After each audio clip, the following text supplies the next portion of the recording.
Shalom Aleichem, mes chers amis, j'espère que vous allez tous bien. Azor Shi'ouz Mukdash Le'ilou Nishmat Hashem Hatov, Bi Mordechai Ben Freha Knafosh Niftar Lebet Olamo, Im Nefesh Hashem Hatov, Rabbi Amran Ben Meir Azoal Sheniftar Lebet Olamo, Im Nefesh Immi عاترت روشي راحل بات سيتي شريف تلا بيت علماء نفش شات عليس بات راحل شريف تلا بيت علماء عم نفش هاي شات عمارات أولغا بات ياكوت شريف تلا بيت علماء عم نفش روت حيا باتالي شريف تلا بيت علماء نفش كل نفشت كل بنات إسرائيل et tous les bnei Israël pour l'élévation de leur âme.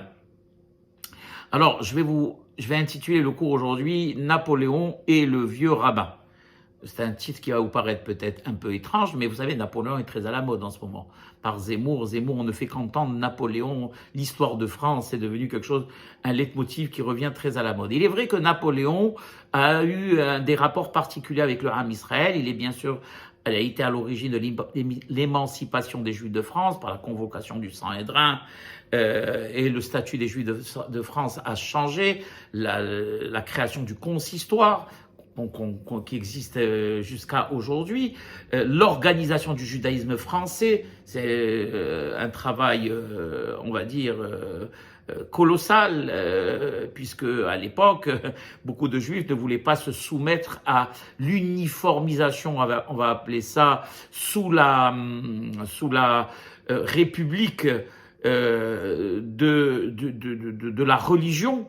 Eh bien, à l'époque de Napoléon, les Juifs s'y sont conformés et bien sûr, la religion concerne, comme on le sait, au niveau de la République, une affaire personnelle et elle doit se pratiquer, bien sûr, sous le giron, on va appeler ça, de la loi républicaine. Et c'est ce que Napoléon, avec l'égalité des droits pour les Juifs en tant que citoyens, beaucoup de rabbins, j'ouvre une parenthèse, je vais la refermer tout de suite, ont vu d'un très mauvais œil justement l'octroi de cette égalité, puisque malheureusement pour eux, ça a entraîné beaucoup d'assimilation, etc., etc. Mais c'est pas le sujet du cours. Aujourd'hui, je vais vous parler je vais vous raconter cette histoire qui m'a extrêmement bouleversé par sa profondeur et aussi par le rapport que on doit toujours trouver entre les choses de la vie et la Torah. Toujours trouver une relation dans tous les événements de notre vie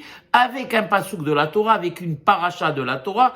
Et ce n'est absolument pas quelque chose, c'est pas un exercice, on va dire, impossible.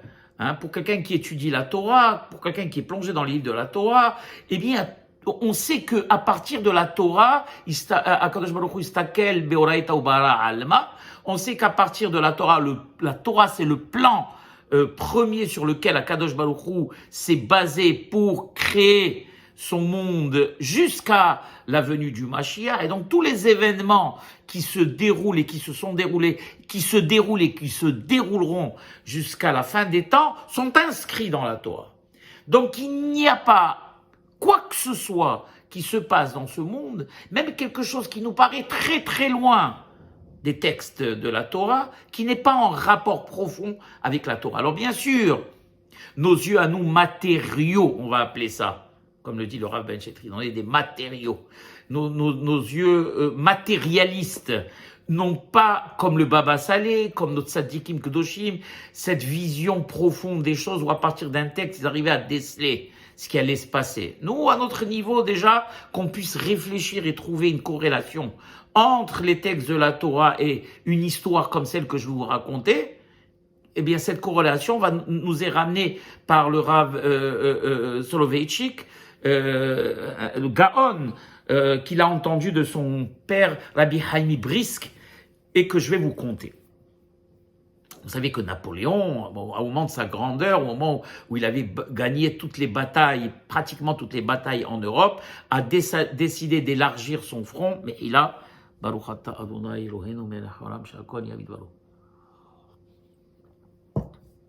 et de conquérir l'Est de l'Europe. Et donc, au début de sa conquête de l'Est européen, il est arrivé à un pèlerin, donc un endroit, on va dire pas un village, mais une bourgade ou une grande ville, excusez-moi, pas une bourgade, une grande ville qu'on appelait Kovna. Kovno, si vous voulez, où il y avait énormément de juifs. D'ailleurs, pendant la Seconde Guerre mondiale, les nazis ont fait un massacre. Il y avait beaucoup de grandes yeshivotes à Kovna. Et il a décidé d'aller dans cette ville-là, c'était on va dire sa première station dans les pays de l'Est, et bien sûr il a été reçu en grande pompe avec tous les honneurs qu'on doit à un empereur comme Napoléon. Il était empereur à l'époque, et donc et en plus il était un chef de guerre, un grand chef de guerre, donc tout le monde tremblait à l'idée de ce qu'il allait faire en Europe de l'Est, et donc on l'a reçu avec tous les égards. À la tribune sont succédés, toutes les religions étaient invitées, les églises, toutes les églises étaient représentées, etc. On passait de discours en discours, où on le flattait, on parlait de sa grandeur, de sa puissance, de ses conquêtes.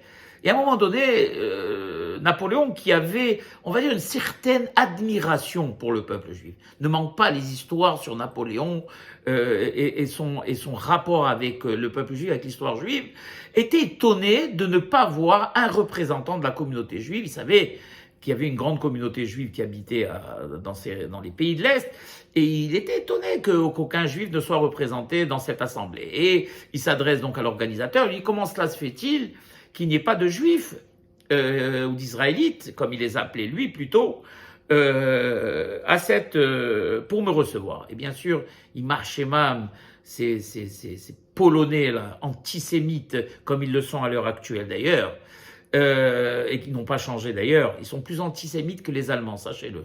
Plus antisémites que les Allemands, au cas où vous ne le sauriez pas. Et donc, eux, bien sûr, ils ne voulaient pas inviter les Juifs, donc on a fait semblant de les oublier. Napoléon s'est énervé, il a dit « Je veux absolument voir tout de suite maintenant un représentant de la communauté juive, tout de suite ». Et donc, on a tout de suite couru à l'endroit le plus proche, et on a ramené de la ville de Kovno, justement, un vieux rabbin d'une petite communauté à qui on a demandé tout de suite de se présenter. Le pauvre rabbin, un vieil homme, tremblant, dire qu'est-ce que moi je vais dire à Napoléon et à toutes ces personnalités. Moi je n'ai l'habitude que de parler dans la synagogue. Le pauvre, tout tremblant, il se rend donc à cette convocation et il se retrouve devant Napoléon. Imaginons maintenant Napoléon avec ses généraux, cette prestance. Et il lui dit, vas-y, je veux t'entendre parler. Alors le vieux rabbin lui dit, vous savez, monsieur l'empereur, moi je n'ai l'habitude que de parler dans ma synagogue et de surcroît, je ne parle que de Torah. Je n'ai pas de discours politique et je ne saurais comment parler de vos conquêtes sur le plan politique. Alors Napoléon lui dit, écoutez monsieur le rabbin, moi, ça fait maintenant 2 heures que j'entends parler que de flatterie et je suis fatigué de tous ces discours. Je veux absolument connaître l'avis de la Torah sur mes conquêtes et sur l'avenir qui lui sont réservés. Le rabbin, le pauvre, encouragé par cela, il dit « D'accord, monsieur l'empereur, mais donc, si vous me le permettez, eh bien d'accord. Donc, on va parler de Torah. » Et donc, tout le monde se tait et le rabbin commence. Et il lui dit la chose suivante. Il dit « Monsieur l'empereur, et vous, membre de l'Assemblée, chrétien vous êtes, donc vous connaissez la Bible et vous avez sûrement entendu parler de Joseph. Et Joseph, vous le savez, il a été enfermé pendant 12 ans dans les geôles égyptiennes. Et à un moment donné, donc presque à la fin de son séjour dans les prisons, on va dire ça comme ça, il a interprété le rêve du maître Pantier et le rêve du maître Échanson. Et avant de se séparer d'eux, il avait prédit au maître Pantier qu'on allait lui couper la tête et au maître Échanson qu'on allait le rétablir dans ses fonctions. Il a employé ce terme au maître Échanson, il lui dit quand tu sortiras et que tu seras rétabli dans tes fonctions, il lui a dit Ki'im zechartani visivtani el paro. Ki'im, s'il te plaît, souviens-toi de moi et rappelle-moi auprès de Pharaon. Et les Hachamim nous disent que, on va dire que il a présenté l'expression de façon un petit peu étrange. Parce que, en hébreu, quand on dit qui, c'est netinat ta'am. Je vous explique ce que ça veut dire. Ça veut dire, normalement, il aurait dû dire déjà, im zechartani vehiskirtani. Et non pas ki im. Parce que ki im, c'est comme s'il expliquait la chose. Voilà pourquoi tu vas me rappeler et tu me rappelleras auprès de Paro. C'est étonnant. Par exemple, comme on dit en hébreu, Tavili smicha, amène-moi une couverture. Pourquoi? Ki karli, parce que j'ai froid. Donc qui est netinat ta'am, c'est l'explication pour laquelle je veux la couverture. Et là, il a dit ki im zechartani vehiskirtani. Ça veut dire comme si Joseph disait au maître et chanson, tu me rappelleras tu vas me rappeler parce que tu dois me rappeler. Voilà la raison pour laquelle tu dois me rappeler auprès de Pharaon. Alors, quelle est la raison? Il explique comme ça le rabbin. Il dit à Pharaon, vous savez que dans toute royauté, même dans des gouvernements, il y a plusieurs niveaux, il y a plusieurs niveaux de fonctionnaires. Il y a les petits fonctionnaires et il y a les hauts fonctionnaires, qu'on va appeler les ministres. Les petits fonctionnaires, quand il y a un bruit de couloir ou des bruits qui courent, que ce petit fonctionnaire a contrevenu à la loi, a contrevenu à la loi du roi, ou a fait quelque chose de répréhensible, eh bien, sans discuter, on le prend, sans enquête préalable, et on le met en prison. Et à partir du moment où il est en prison, on commence à enquêter, savoir ce qu'il a fait, etc., des tenants et des aboutissants.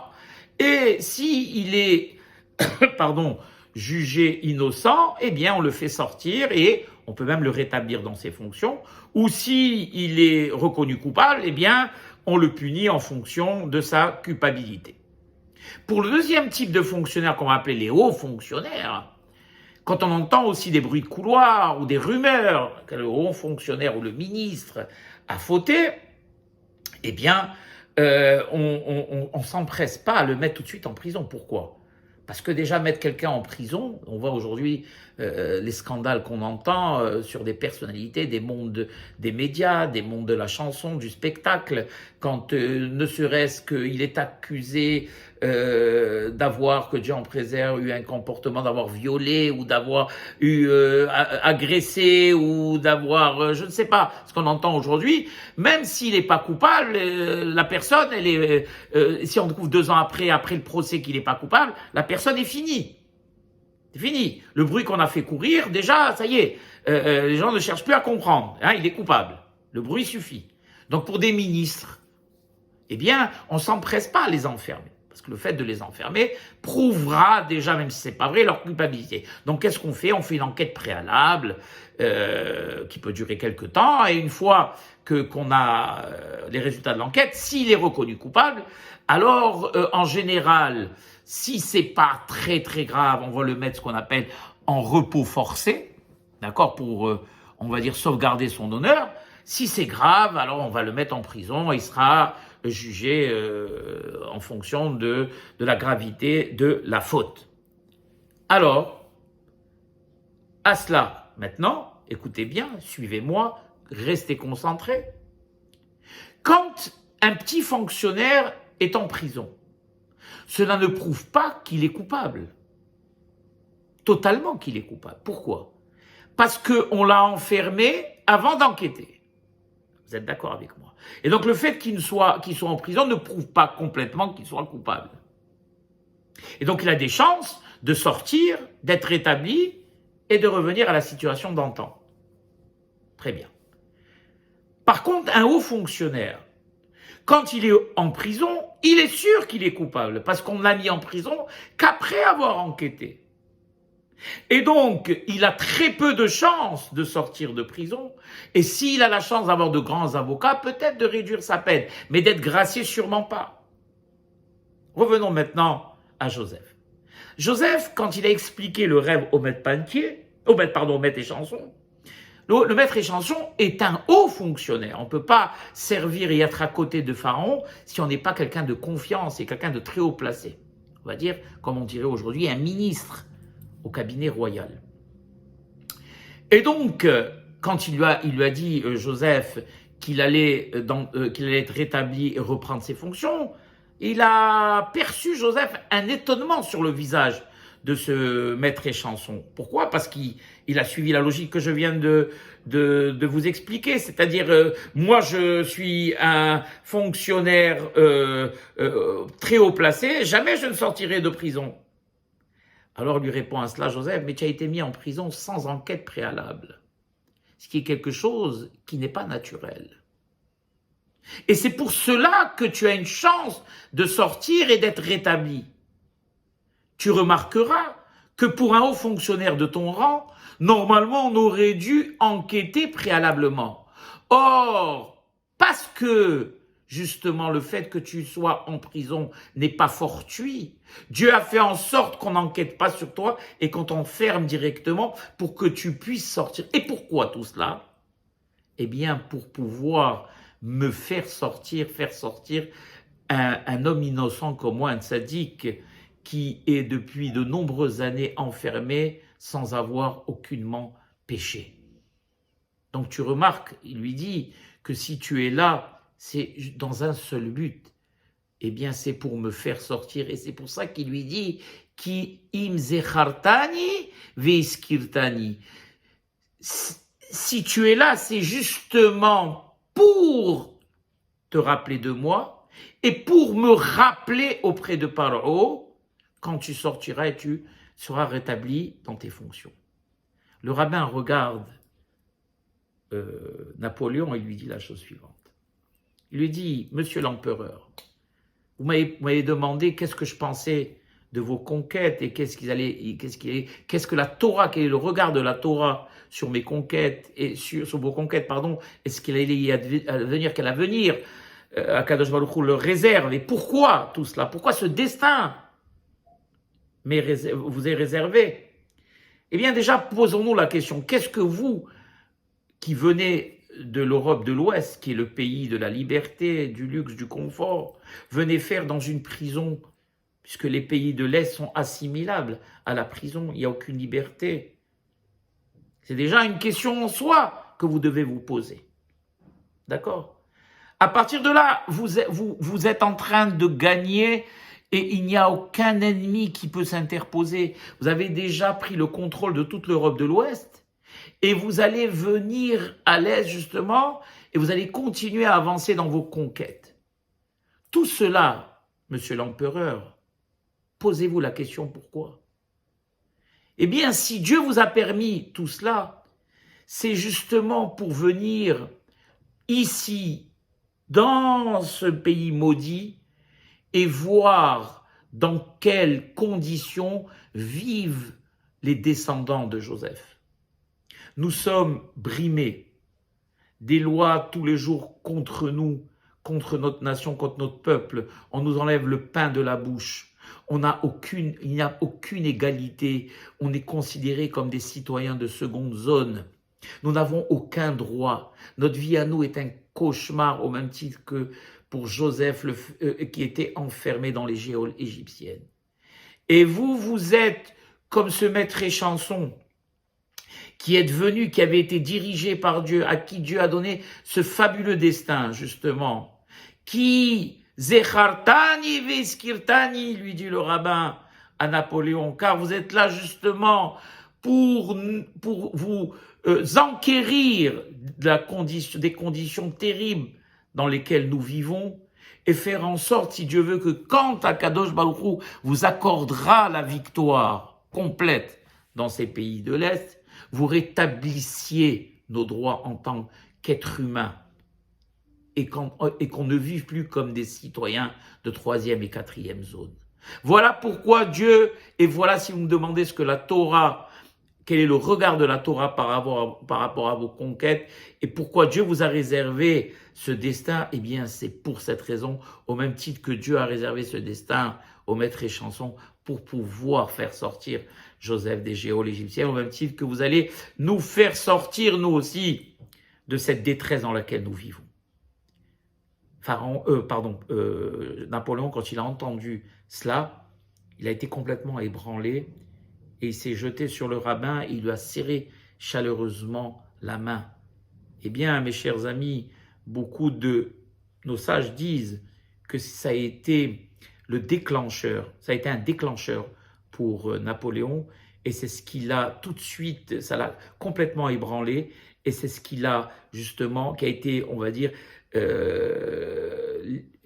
ce qui l'a poussé à initier justement ce dont je vous ai parlé en début de cours, l'égalité qu'il a donnée aux citoyens français de confession juive d'avoir les mêmes droits que tout citoyen en terre de France. Voilà, mes chers amis, voilà ce que la Torah nous apprend, voilà la relation que chaque événement, chaque bataille, chaque époque a en sous-jacence un passouk de la Torah, et à partir de ce passouk de la Torah, toute une épopée, des conquêtes, tout se construit comme ça s'est construit pour Napoléon, pour une seule chose. Kadosh Baruch Hu, imaginez, il a organisé tout cela, comme lui a dit le rabbin. Toutes ces années de conquête pour qu'il arrive à une chose, en dehors du fait qu'il ait conquis des territoires, de jeter, on va dire, de porter toute son attention sur ces pauvres juifs qui vivaient dans le malheur dans ces pays de l'Est et sur les juifs de France qui, avant qu'il le décide, lui, n'avaient malheureusement aucun droit. Voilà, mes chers amis. Baruch Adonai Le'olam, Amen ve Amen. Qu'Akadosh Baruch Hu nous envoie notre Mashiach bimera bi'amenu et que on sorte mi afela le'ora bimera Amen ken yeratzon.